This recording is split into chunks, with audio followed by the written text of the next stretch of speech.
राजस्थान विधानसभा के बजट सत्र की शुरुआत आज हंगामे से हुई। सदन की कार्रवाई शुरू होते ही विपक्षी सदस्यों ने जमकर नारेबाजी की। नेता प्रतिपक्ष टीकाराम जूली ने कहा कि नए सत्र की शुरुआत राज्यपाल के अभिभाषण से होती है, क्योंकि पिछला सत्र मार्च में खत्म हो गया था। अभिभाषण नहीं होना असंवैधानिक है। जूली ने विधानसभा अध्यक्ष पर उनका माइक बंद करने का भी आरोप लगाया है। हालांकि संसदीय मंत्री जोगाराम पटेल ने नेता प्रतिपक्ष के राज्यपाल अभिभाषण को लेकर उठाए गए सवालों को गलत बताया। उन्होंने कहा कि जूली नियमों की गलत व्याख्या कर रही हैं। आज से शुरू हुआ सत्र नया नहीं है। इससे पहले आज सदन की कार्रवाई शुरू होते ही बागीदौरा से उपचुनाव में जीते बीएपी विधायक जयकृष्ण पटेल को शपथ दिलाई गई। इसके बाद विधानसभा सदस्यों ने प्लास्टिक मुक्ति की शपथ ली। विधानसभा में हाथरस की घटना में मारे गए लोगों को श्रद्धांजलि भी दी गई। विपक्ष के हंगामे के बीच सदन की कार्रवाई कल तक के लिए स्थगित कर दी गई।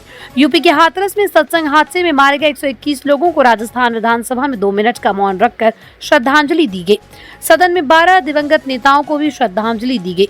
शोकाभिव्यक्ति के बाद सदन 11:40 पर कार्रवाई कल तक के लिए स्थगित कर दी गई।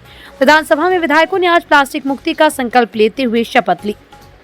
विधानसभा अध्यक्ष वासुदेव देवनानी ने अध्यक्षीय व्यवस्थाएं देते हुए कहा है कि नियमों के तहत नई सरकार के गठन के बाद होने वाले पहले सत्र और साल के पहले सत्र में राज्यपाल का अभिभाषण होता है। ये इस साल का दूसरा सत्र है, लेकिन विपक्ष अध्यक्ष की व्यवस्था से संतुष्ट नहीं हुआ। विपक्ष वेल में आकर लगातार नारेबाजी की है। संविधान के हत्यारों का नाश हो। नेता प्रतिपक्ष ने कहा कि लोकसभा में स्पीकर माइक बंद कर देते हैं, यहाँ मेरा भी माइक बंद कर रहे हैं। नेता प्रतिपक्ष टीकाराम जूली ने कहा है कि अध्यक्ष जी लोकसभा में तो माइक बंद कर देते हैं, यहाँ भी मेरा माइक बंद कर देते हैं। राज्यपाल का अभिभाषण नहीं होने के चलते विपक्ष ने जमकर नारेबाजी की। नेता प्रतिपक्ष टीकाराम जूली ने कहा कि जब भी नया सत्र आहूत होता है, राज्यपाल का अभिभाषण कराना जरूरी होता है।